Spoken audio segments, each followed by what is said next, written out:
Day before the Republican presidential nominee visits North Florida, and Democrats campaigned on the east side of the I-4 corridor. Hillary Clinton's running mate spoke at a rally in Daytona Beach attacking Donald Trump and asking voters young and old to support Hillary Clinton. Kent Justice is joining us now live from Daytona State College. Kent? And Tom, a handful of the standing room only crowd that was inside this center behind me here on the campus in Daytona were young people, not even old enough to vote yet, not quite 18, but they are passionate as they approach the presidential campaign and the election in November. And passion is certainly something synonymous with the Bernie Sanders crowd.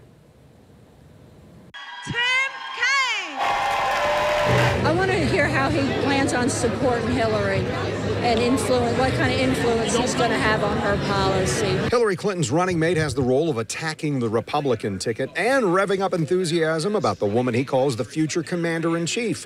For Margaret Monahan, there's another role, one Senator Tim Kaine didn't address directly.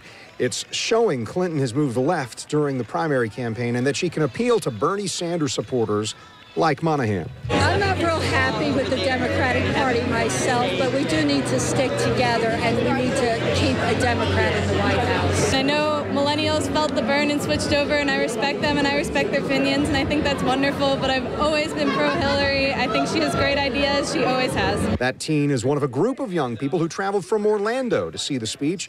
A younger voting population could push either candidate over the top when it comes to November's general election. Senator Kaine spoke to what at least these people want in their candidate. I thought it was really good and informative. It really displayed a very optimistic message that I think our country desperately needs. It's important for people to realize that while a lot of people that lean conservative, if you go past 70 plus, usually they're going to vote Republican. While they might feel that these policies are good for them in their lives, a lot of the younger people that are voting will have to live with the effects of these policies 20, 30 years down the line.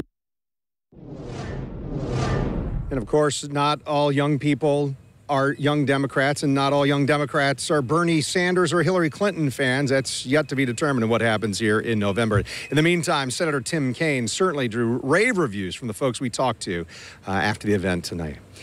In Daytona, Kent Justice, Channel 4, the local station.